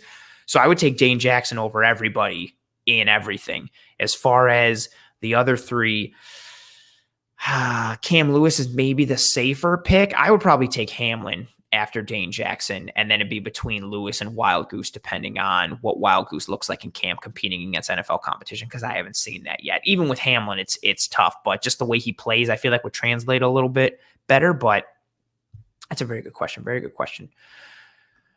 Are we at the spot where we stop rostering special teams specialists? We don't have the roster spots to cut solid backups. But see, on the flip side of that, we have such a talented roster that we can roster special teams specialists because we don't need our nickel corner to also play special teams, or we don't need our fifth receiver to also play special teams because we have so much ability and top end depth. I don't think any team is ever at the spot where they stop rostering special team specialists. What I would prefer is young guys to be able to do more. Like, in a perfect world, I would love if Isaiah McKenzie could be the punt returner and the kick returner and your like fifth wide receiver, and not just him, like anybody. I would love it if my fifth or sixth wide receiver was also the kick returner and the punt returner. I would love that. Or if, my third string safety was the kick returner and the punt returner, or third string running back. Like if Taiwan Jones was also able to do what Matt Breida does, I would love that. I'd love it if we can merge them, but I do think we have a lot of quality along the roster to allow us to continue to have special team specialist. As we go forward, though, based on how you develop guys and what the cost is, maybe you might not have that. Coming from Steven. Feels like the Bills really value good special teamers. Also feel like it's paid off. Do you like that trade-off in terms of specializing versus versatility? Thank you, Nick. I appreciate you. I think I answered it a little bit there in regards to Nick's question. I think special teams are very important. I think it gets lost in that all the time, that special teams is 1/3 of the game. You have offense, you have defense, where the majority of your game is played, but special teams are very important. So I am fine having specific guys for special teams to be good at special teams and make your special teams better. Fine with that. But in a perfect world, just from an efficiency standpoint, yeah, I wish those special teamers came from guys that I knew were making the roster. Even Andre Roberts, I love Andre Roberts and I wish he was coming back. I wish he would have also been able to contribute meaningful wide receiver snaps more consistently. So that way you're not just rostering a guy for one thing, but if they're very good at that one thing, like Andre Roberts is, I'm fine with it. Same thing with Metakevich, same thing with Tywan Jones, even with Saran Neal, I'm okay with that. If they can do a little bit on offense or defense, that's a bonus, but they're good at their special teams role, so I'm fine with it. But yeah, in a perfect world, give me the guy who is making the roster because of what they can do on offense or defense, and then they also are solid on special teams, so that way you can combine that into one position and continue to stack your roster because you don't have to have a specialist. I'm going to get to Kevin's comment in a minute. I'm all aboard the Dane Jackson train too. I don't know Hamlin at all. I think you'll like Hamlin. He's very much in that Dane Jackson mold, not just because they both came from Pitt, but they're well coached, heady players, aggressive, play with technique, not the sexiest or the most athletic, but you'll see as we get through training camp and then get into the preseason. I think if you like Dane Jackson, you will also like Damar Hamlin. I thought that was a very good pick late. Comment from Griff, choo-choo, Dane trained. He dominated Hopkins, and I'm all about that overreaction take. That's fair. Again, the sample size is tremendously small and isn't anything that's really sustainable or that we know is sustainable. But if you really wanted to say it, yeah, Dane Jackson owns DeAndre Hopkins. That's fair. Comment from Kevin, many head coaches have gotten fired for not having good special teams players on their roster. That is a very, very, very good point. And this is hilarious from Daniel. Hey, Anthony, just got here. Please repeat everything up to this point. Got it. I will. I'm not even going to follow that up with a joke. I'm just going to take a sip of water. That was hilarious and well played. Well done. Well done, though. I appreciate you stopping by, Nick. Enjoy your night. Thank you for that. Hit the like button on the way out for the Cover One crew. Yeah, the likes, the subscriptions, everything like that is tremendously important. Even something as simple as a like. I know it may seem frivolous or like we're shilling out for it, but clicking that like button does more than when it comes to how we trend and how we track on YouTube and the podcasting platforms and apps and all those things in terms of where we come up for eyes and downloads and visibility and all those things. So I appreciate that, Nick, and I'm very grateful for it. Thank you. And I'm also still laughing at Daniel's comment of please repeat everything up to this point. So now we're going to move on to the last pick, last expectation, Jack Anderson, round 7. Guard from, gotta go to my notes here. Guard from Texas Tech. I knew that. I was just trying to get my thoughts together there. Plenty of game experience at right guard. A lot of experience. What a sidetrack. Yes, Jason, I do have a Christmas tree up. Oh, I'm so terrible at this. There we go. Yep, I do have a Christmas tree up. I love Christmas. If I could, I would have my Christmas tree up in the living room all year round. Unfortunately, my wife, although she too loves Christmas, is not about that aesthetic being up in the living room all year round. So as a treat to me, she bought me this little mini tree over my right shoulder there, which I put in the office. And then I decorate with different colored garland depending on what the holiday is going on. So got some red, white, and blue action behind me. That's because of 4th of July. And then next holiday is kind of Labor Day-ish. So that's also a little bit red, white, and blue, go America. But also red, white, and blue are Bills colors. So that's fun. And then come September and October, I'll change it a little bit, maybe throw some reds and some yellows and some oranges to make it like fall and like a Halloween tree. Maybe throw some pumpkins around there. Maybe for Thanksgiving, put some turkeys on there or some things for a Thanksgiving aspect. And then Christmas, obviously Christmas. And then Valentine's Day, throw some red. March for St. Patrick's Day, throw some green. Easter, throw some pastel and some light colors out there. I hope you really understand that I've clearly thought this out, and this will be a staple nonsense. This tree will always be up in episodes. I want everyone to know that. I'm saying it now. I know this has nothing to do with expectations for the Buffalo Bills rookies in 2021. I know this has nothing to do with the Buffalo Bills in general. You will always see this Christmas tree up. I don't want to say always because that's a big statement, but I'm 99.997% sure that you will always see that Christmas tree. But yeah, fair enough. Oh, shout out to True Love. Yeah. Me and the wife, or me and the tree. Who knows? Thank you, Jason. Next was in July. Yeah, that's right. And, we're going to get to that, Michael. Good comment. So Jack Anderson, plenty of game experience at right guard. He can pass protect, but he's better in the run blocking aspect. He struggles a little bit in his pass protection because of his lack of athleticism, and he does play a little too high. He doesn't get a lot of bend. Also, fair point, Jason. If you were politically correct, it would be a holiday tree. Fair point. No comment. Jack Anderson, he does lack a little bit of position versatility. That's why I'm interested. I like the comment earlier. I think it was from Donnie Brook who said, likes the idea of Jack Anderson seeing a future at center for the Bills. That I would love that. I don't know if I see it, but if it works out, I'm all for it. Not a great athlete, better run blocker than a pass protector, but he does have a meanness and a nastiness to him in the run game. I don't know if he makes the team. I think it's hard.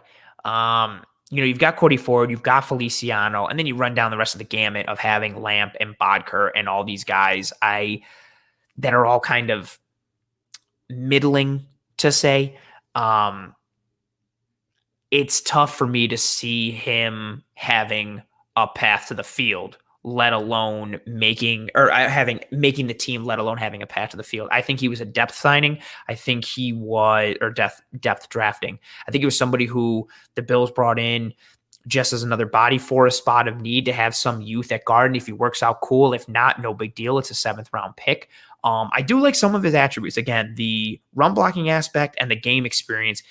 He's got a ton of snaps at right guard, like a lot. So, he's somebody that is comfortable at the position and has the know-how. I don't know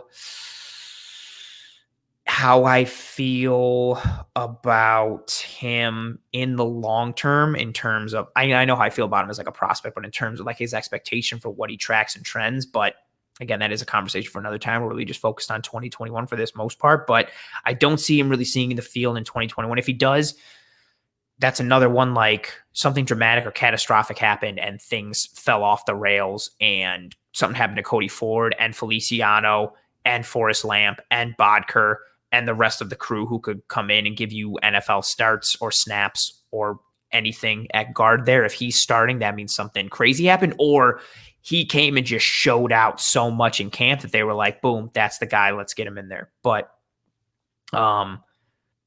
that's an interesting one as well. Some people really like the pick for Jack Anderson. I know some analysts and pundits had like a 5th round grade on Jack Anderson, so they saw really great value in what the Bills got in the 7th. I don't know if he makes the roster, and even if he does, I think it's a very, very, very, very, very, very big long shot for him to see any snaps in 2021. And with that, I want to get to the comment from Michael. Any undrafted guys going to contribute? Greg Thompson said this on Disguise Coverage, and it's a sentiment that I echo with the talent the Bills have on this roster and the depth, and then how they drafted. It's going to be tough just for the draft picks to even make the team and see snaps, let alone the undrafted free agents. And so just to recap that, we've got Quentin Morris, the tight end from Bowling Green State, who we spoke about earlier in this episode. We've got Nick McLeod, corner from Notre Dame. We've got Elijah Griffin, regulator, son of Warren G., corner from USC. We've got Trey Walker, wide receiver from San Jose State. We've got Tariq Thompson, safety from San Diego State. And then Cyrus Tuilele, offensive lineman from Fresno State. Are any undrafted guys going to contribute? If they did, I'm just going to go with the positions that are the thinnest or easiest access. So, Quentin Morris may be able to crack that tight end grouping. We spoke about that earlier. I like Nick McLeod and I like Elijah Griffin. And as I mentioned, the Bills don't have, term or corners under contract and term for the next several years other than Griffin and McLeod, and then Trey, Dane Jackson, and Rashad Wildgoose. So if any undrafted guys were going to contribute, I'd say it'd be between those three. I would say it'd be between McLeod, Griffin, and Quentin Morris. Outside chance at Tariq Thompson from San Diego State. I liked his tape. He was someone who I forgot how. I was coming across his tape, or I was going to get to his tape anyway, but I came across him early in the draft process because someone in February posted something about Thompson on Twitter and just put up a bunch of his really great highlights. And he was someone that I made a note on, who I was going to get to anyway, but then did a little bit earlier because of those highlights and those flash plays. So he's an outside chance as well, especially again, because there's concerns at safety. I really like Jaquan Johnson a lot. Miami Hurricanes are my favorite college football team. I love Jaquan Johnson at Miami, but I recognize his limitations and the question marks around him playing actual defensive snaps in the NFL, although he is a quality special teamer.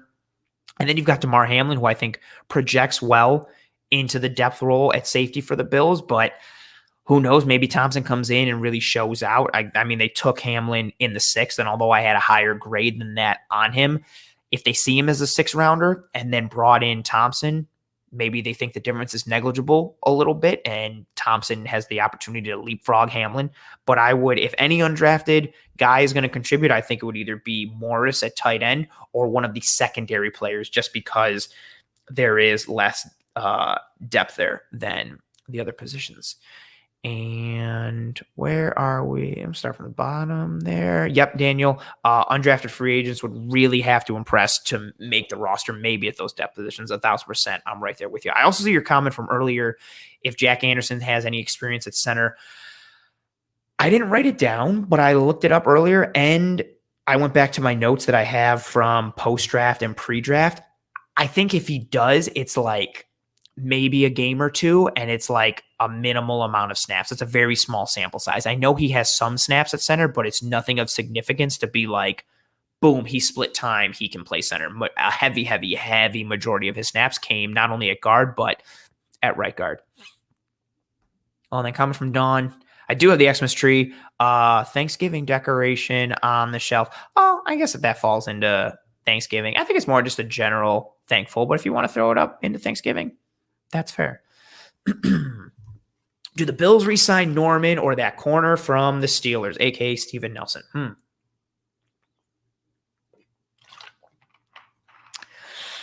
think it's tough at this point. I know they were looking at Steven Nelson, much like they have been looking at Zach Ertz and in the discussion for Zach Ertz, but I think the Bills are pretty content going into camp and going into the 2021 season with Levi Wallace and Dane Jackson being the platoon at corner 2. I won't say no. I don't think Bean is ever closed off to anything. I think he's always looking for any and every opportunity to make this team better. With every passing day and every passing week, I think it becomes less and less likely. And I know they like Levi Wallace a lot and they like Dane Jackson a lot. So I think they're very content just riding with those two corners going into training camp. I still think there's an outside chance. I would say Norman is much less of a possibility than Steven Nelson is. I think the only reason you haven't seen Steven Nelson sign with someone is because I think he's asking for way more money than the market has valued him at. And he's either holding out for some team to cave and give him more money, or he's going to sign somewhere. He's either waiting for someone to cave and give him more money, or he's just going to be like, all right, screw it. I'm going to go on the field and show what I can do. I have to take less money now, and then hopefully I can make it back up. But he's just trying to play a game of chicken. It's just a matter of time for that. I think he has a much higher probability of being signed by the Bills than Josh Norman does. But I think the Bills are very confident and comfortable going into the season with a platoon of Dane Jackson and Levi Wallace at corner 2, which they've done for the last several years, going back to Levi and Kevin Johnson. And then last year, because we also think too, I mean, he didn't play because of things, as always happens to EJ Gaines, but we had EJ Gaines here as well. I think you could have seen a platoon last year of Levi, Norman, and EJ Gaines. The Bills are very comfortable with under McBean of having Trey on one side and then just a rotational platoon at corner number 2. So I think they're confident and comfortable with that. But Steven Nelson, the corner from the Steelers, I think he has an outside chance. And that's going to start to bring us to the end, to wind down here. As I throw up the banner that says Toodles, you guys went a little longer than I anticipated. I thought this would end up being around an hour, but I should have known better because we always go a little bit longer here on Disguise Coverage. # that's what she said. And I think a lot of that was due to really good comments and questions inside the chat tonight. I say that every week. And so if you are a regular listener and watcher of the show, you know what I'm about to say. But thank you very much to anyone and everyone who was here live tonight. You know, the live aspect of, I see that question coming in, Tommy. I'm going to get to it. The live aspect of the show is always super fun and enjoyable. And what makes it fun and enjoyable is the engagement from everybody that's here live and engaging and posting comments, thoughts, questions, concerns, feedback, the give and take, the back and forth. It's tremendous. So I think part of the reason why we went a little longer tonight is because of that engagement and that aspect. So I'm very thankful and grateful to all of you who are here live with me on this episode of Disguise Coverage. And question here from Tommy: if Taron Johnson starts off slow in coverage, do you think Hamlin or Goose get a shot? We saw it last year where he started out not so hot and the Bills brought in other guys to play in that slot role. I think, I like this question. I like this question a lot. I don't think he'll start off slow first and foremost, but if he does, I think you would see maybe Dane Jackson or Cam Lewis in this. I like that for Tommy. I just showed up on the road working late, had to talk to my better half before I got to watch. I don't care. You tuning in, period, is fantastic, but I appreciate the level of detail. Thank you very much, Tommy. That's a really good question.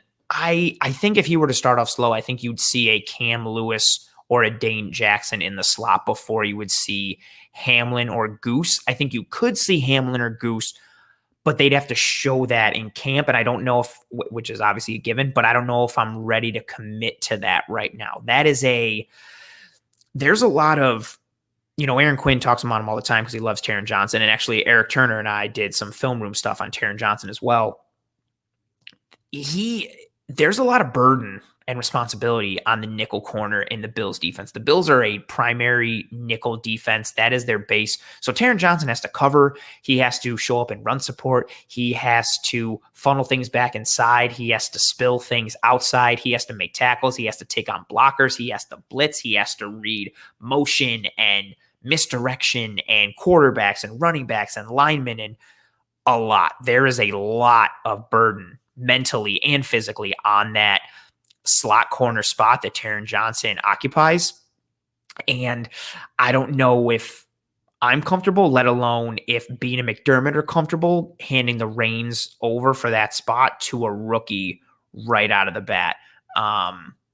So I think you would see Cam Lewis or Dane, or maybe even Saron Neal before you would see Goose or Hamlin. I won't say it's completely or impossible or unrealistic, but they would have to do something in camp that is just out of the park for them to be the next man up if Taron Johnson were to start off slow. Jason Taylor, any guest hosts coming? Yes, of course. I've started to get into this rhythm a little bit of setting the schedule of what guests are good for what.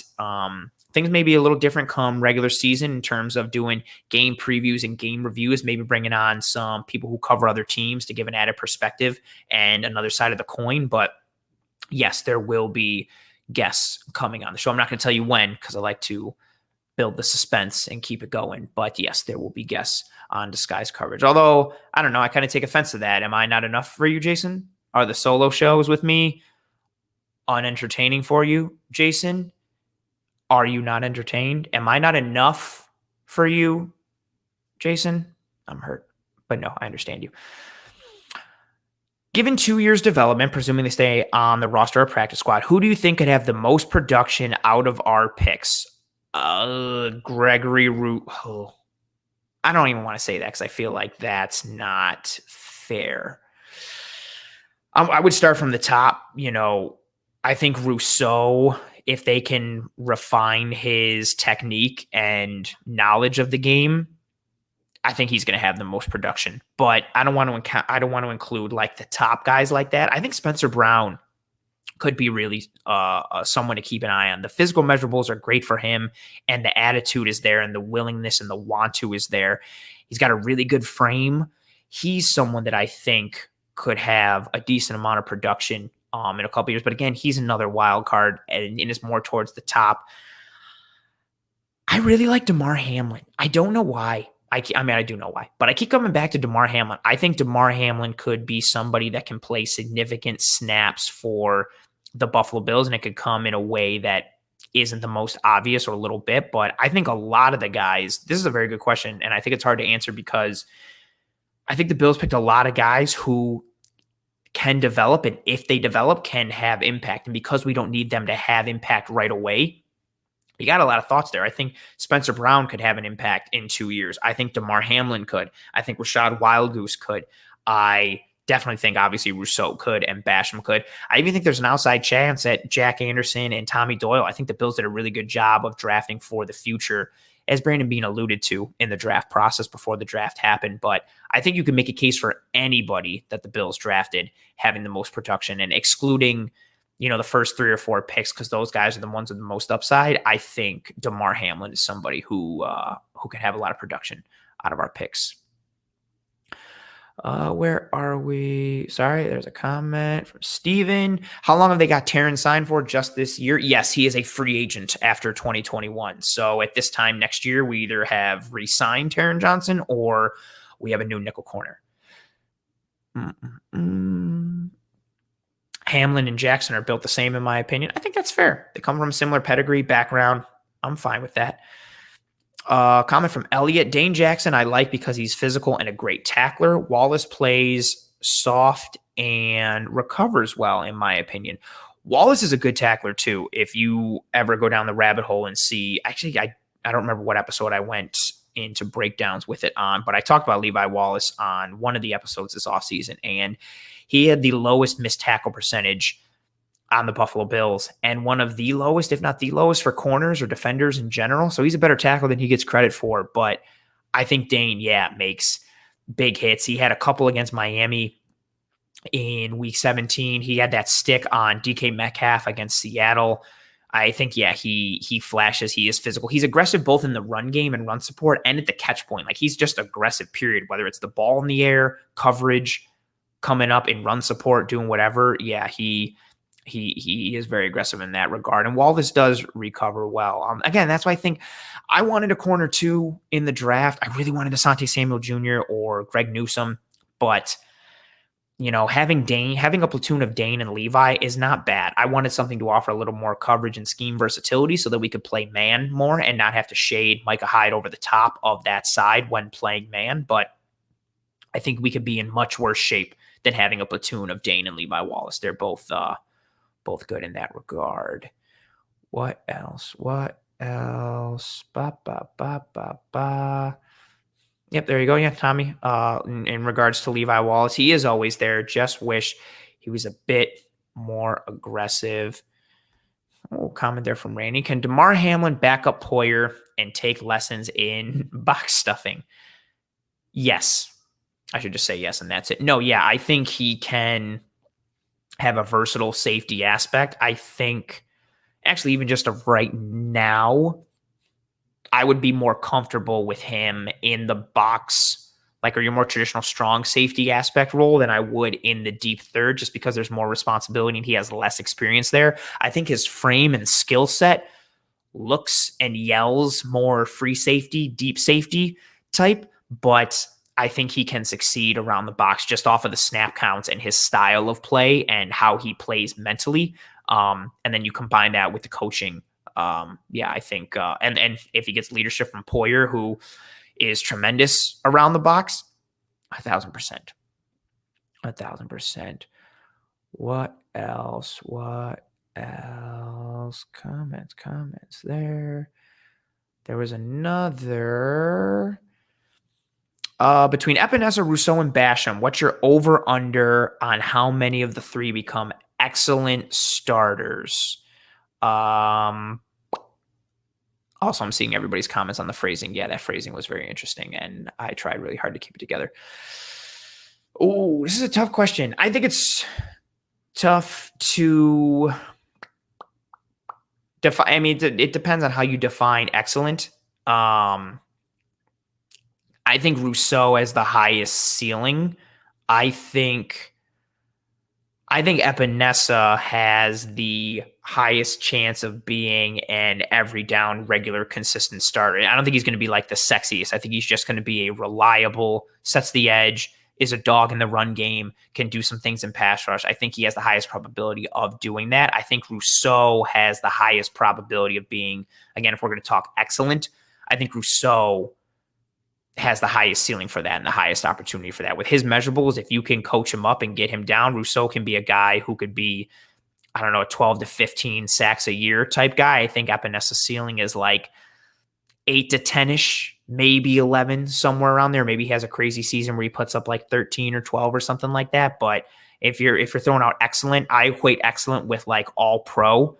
I think Rousseau has the best odds of being an excellent or an all-pro starter to me, but I think Epinesa and Basham will be solid contributors and role players along that defensive end positioning to the point where you feel confident with those three going forward. Should Hughes and Addison start to tap out. What else do we got? I think that is, one more comment.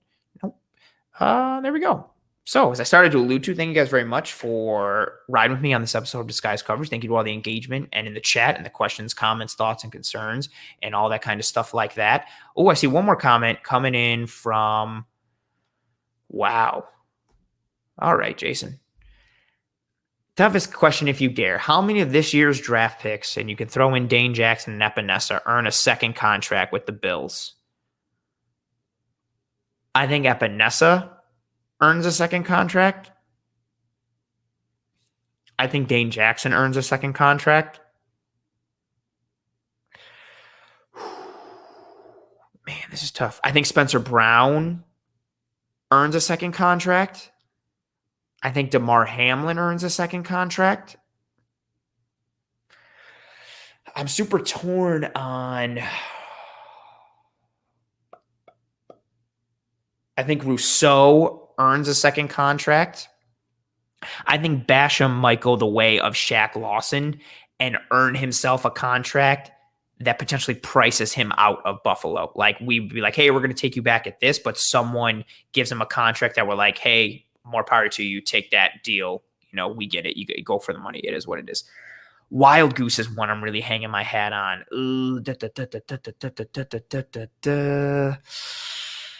Wildgoose is tough. I don't know. I'm unsure on Wildgoose. I want to say yes, but I don't think I'm fully confident. I think Epinesa, I think Dane Jackson, I think DeMar Hamlin, and I think Gregory Rousseau for sure. And there's some question marks around the other guys, so that's all I'm going to go for right now. I appreciate all. You're right, Jason. I have no fear. Well, I fear some things, but that was a really good question, Jason. I really like that question a lot. Well done. Well done. Appreciate you, Donnybrook. You did a good job with your questions and thoughts and everything earlier. Ooh, boy. Man, I keep going to end, and then all these good questions come in. What if Hughes and Addison have outstanding seasons? Do they come back next year? I think Jerry Hughes doesn't necessarily have an outstanding year. I think, thank you, Tommy. I will enjoy my Christmas in July. You too. Merry Christmas. I think Jerry Hughes comes back next year at a reduced role. I think he is still effective and able to continue to have an impact and effect on the game. I think we're going to see another strong year from Jerry Hughes. And I say another because he had a good year last year. And if anybody wants to tell me that he didn't, I would gladly debate that with you. But I think Jerry Hughes comes back next year. Addison, I think, is tough because I think Rousseau, Basham, and Epinesa have the potential to lock that down. I'll tell you what's a good thing to think about with this. I think it's tied to what Gregory Rousseau does. If Rousseau progresses and shows through the rest of this year that he can handle a lot of reps at this stage in his career, oh boy, I got to get to this comment after this. If Rousseau shows that he can play meaningful snaps consistently and have an impact, I think that reduces the chances of Addison coming back. But if for whatever reason Rousseau shows that in year 2 he can't be fully relied upon yet, you have a chance of seeing Addison come back. But I doubt Addison comes back, but I think Jerry Hughes comes back. Hughes and Addison will both be cut. That is my opinion. Neither of them can finish. I recognize the sack numbers from last year, but Mario Addison had 4 straight years in Carolina where he had double-digit sacks. And then last year, Jerry Hughes was second in the NFL in pass rush win rate amongst all edge players in the entire NFL. He was only behind TJ Watt. So he was ahead of Chase Young, Myles Garrett, all these tremendous edge guys. And his efficiency, I believe he was one of only 30 players in the NFL who had 50 pressures or more. And of those 30 players that had 50 pressures or more, I believe he had 100 snaps less on average than those other 29 guys.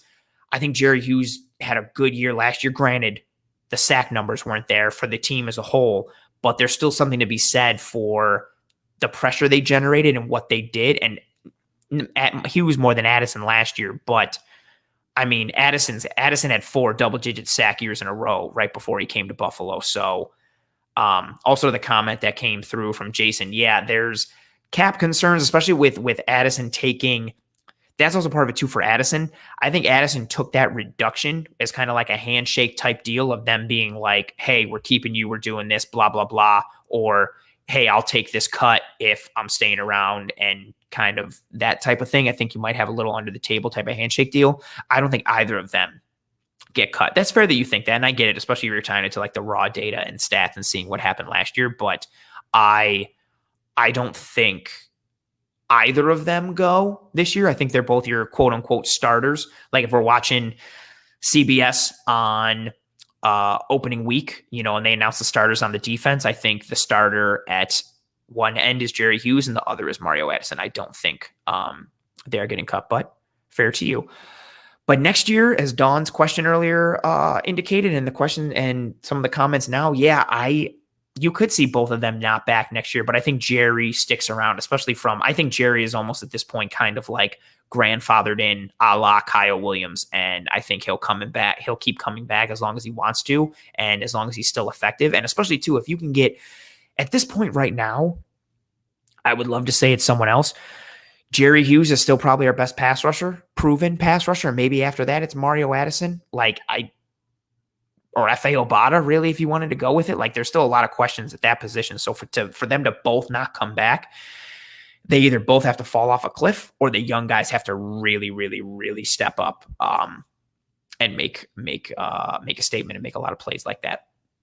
But, really good comments as we started to go through the end. And that put another roughly 17, 18 minutes on the clock. Good comments, good conversation, great camaraderie, great Christmas talk, whole bunch of good stuff in this episode. And as Elliot said here, Obata, that is correct. I think F.A. Obata is going to be an interesting piece this year. I think it was a nice ad in the offseason. I'm going to throw up the toodles, you guys, because I'm going back to the outro. Again, everybody here, thank you for being I appreciate you, Jason, who said thanks for spending extra time with us. And I appreciate you with all your great thought-provoking questions and just your general presence and engagement and everything. So thank you, Jason. And thank you to everyone for being with me live. Again, as I said, this makes it so much more enjoyable and fun and tremendous to have the engagement and the back and forth and the give and take from myself and you guys live in the chat. So thank you very much. If you are watching this later and not live, or if you are listening to this later and not live, thank you very much for still tuning in. Thank you very much for stopping by. I hope you enjoyed this episode. As I mentioned in the beginning, thank you to everybody on the positive stuff. You rock. Thank you very much. I appreciate that. Boom. I'm going to throw that up there from Elliot. Hit the like button, hashtag Bills Mafia. Again, as I mentioned, hit that like button. I know it sounds corny and cheesy and it may seem frivolous, but the likes and everything of that ilk, subscriptions, downloads, all that stuff, it goes so far in terms of helping us to trend and get in front of more eyeballs and out there for more ears to hear us and allow us to track and trend and all those things. So please rate and review and subscribe. Drop the likes. Thank you very much. Thank you very much for listening, for spending time with me, however long you spent with me on this episode, whether live or listening later. Thank you very much, especially to all the people who have been here since the beginning of this episode, riding with me for this hour and 49. It's only going to get better as we get through the rest of this offseason, and we're only several short weeks away from the start of training camp and the regular season. And thank you, Steven, for the like. I'm sorry, I'm going to get this is a comment here for Tommy. Who the heck gave Ann a thumbs down? I get like 1 or 2 thumbs down a week, and I don't know who it comes from. I think 1 or 2 people genuinely hate me. I also know my voice maybe might not sound great, so maybe people give me thumbs down just off of the sound of my voice, but I literally get like 1 or 2 a week, and I want to know who it is because it's just very interesting. Kevin says, does sharing help? Sharing helps in every single way, shape, or form, Kevin. And I don't care if that means digitally, if you retweeted a tweet of mine or shared it via YouTube or anything like that, or literally word of mouth. Any little bit helps. If you see your neighbor and you guys are talking Bills and you say, oh, you know what's like an awesome thing for Bills content? You should check out Disguised Coverage with Anthony Prohaska. Every little bit helps. I don't care what form it comes in, what fashion or format it comes in. Every single piece of sharing or positive attitude or engagement or positive vibes or communication about this show, every little bit goes a long way. So 1,000%, Kevin, thank you very much. And yeah, thank you guys for stopping by. I appreciate you as always. And I wouldn't be able to do this without you. You guys, your support and affection means the world to me. So I appreciate that. Oh, and comment there from John. There's a like up to combat the thumbs down. Thank you very much. You got to combat that thumbs down. I don't know who does it. I get 1 to 2 a week. Yeah, maybe it is Patriots fans or Dolphins fans or Vikings fans, or as John mentioned, and I'm not going to say the explicit words, but yeah, maybe someone who is like that to say something in chat. Fair enough. Or say it to me in real life. I would gladly welcome a real life conversation if someone wants to give me a thumbs down and have a conversation in real life. But that brings us to the end. This is a very long thank you and drawn out thank you because we had so many conversations and comments that came through as I first put up that Toodles, you guys. But this is Toodles for real. Thank you to everyone joining me and riding with me in the chat tonight live on this episode. Thank you to anybody and everybody listening later, everything later. And good thought, Griff. It could be Aaron, who is jealous of me and Greg. That's a good one. I like that a lot. Thank you to anyone and everyone who likes, subscribes, listens, even if you're not doing that, all the positive wishes and positive affirmations and feedback and constructive feedback, everything like that. Or in Kevin's case, any ounce of sharing. If you tell somebody, hey, it's cool, you should listen to this, you should check this out. All that means more to me than you will ever possibly know. And it means so much to Cover One as well. We're all tremendously thankful for your undying support. So it really means a lot. Thank you guys so much. Thank you, Jason. I will keep up the good shows. You keep coming back every week as you do, and I appreciate you. And as always, go Bills. And I hope you and your family and friends and loved ones all stay safe and are doing well. Enjoy your summers. Be safe enjoying your summer. And I'll see you next week.